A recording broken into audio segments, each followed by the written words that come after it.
Those are the 5 things that Jesus says there. So now, I want to explain to you why these things matter today. Okay? So the first, Jesus says her question is irrelevant. So now I want to know, what questions are we asking that don't matter? What questions are we focusing on God, or focusing towards God, focusing towards each other? What are we asking that doesn't matter? Does anyone have any ideas? What kind of music should we sing during a service? I wrote that one right down. What kind of music should we sing? Now you guys might not be totally aware of that if you've only been in one church your whole life, but churches are arguing all the time. What music should we sing? What music is more godly? Only hymns. Oh, we can only use our giant organ. Guitars are from the devil. Like, these are the questions that churches are arguing about and are saying that this is what they're focusing on. So their questions are irrelevant. So what about who's a better Christian? How many of you guys have compared your faith to somebody else? Ever? The rest of you haven't? You've never compared your faith to anybody else. You've never said, oh, at least I'm not as bad as they are. At least I'm a better Christian than they are. Okay. Well, that's a question that we shouldn't be asking because it's irrelevant, because we're all sinners. So number 2, he emphasizes the object of our worship. What are we worshiping?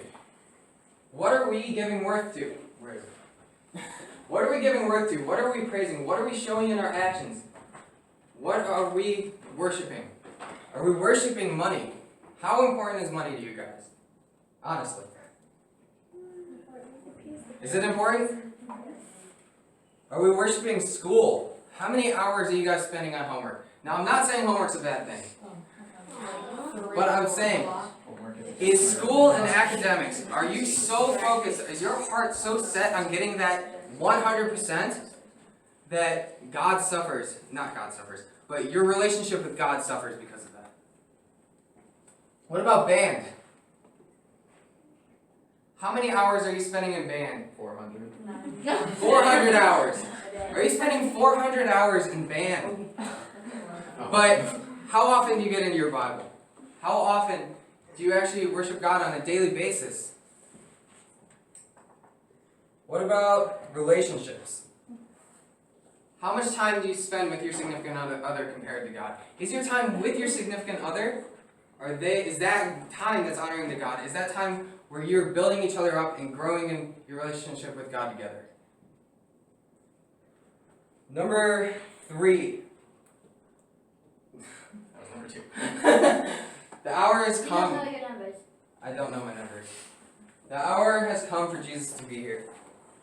So the hour is now, and we cannot put off our faith until it's more convenient. We can't say, I'm a teenager now, I'll do it later. I'll deal with that when I get to college. Trust me, you'll only get busier, and you end up with books like that.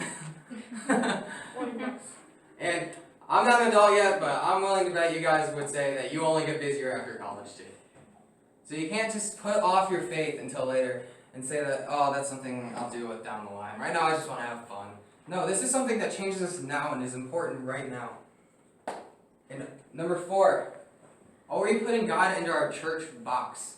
Do we have a nice little box labeled God, and on Sundays we'll go to youth group and Sunday school and church, and then for the rest of the week we'll go ahead and put God in that little box, and we'll just walk away and be like, alright, we're going to do our thing. Oh, it's Sunday, better go back to our little church box. Is that what we're doing? No. Or is God an active part in every single day of our lives? Is God an active part in Monday, Tuesday, Wednesday, Thursday, Friday, Saturday, Sunday? Every single day, God wants our attention. Okay? And then number 5. Jesus is the Messiah. Jesus is God. He's the only one worthy of praise. He is the I Am. He was the I Am millions of years ago, before the world was made. He is the I Am now, and He will always be the I Am. Okay? So, in the Old Testament, sin restrained the ability of the Israelites to worship because they needed to go through this purification process. They needed to go through this process, and then they could worship God after they had gone through it. But Jesus purifies us. Jesus is that purification process that the Jews had to go through. So now we are free to worship Jesus, our Lord and Savior, all the time.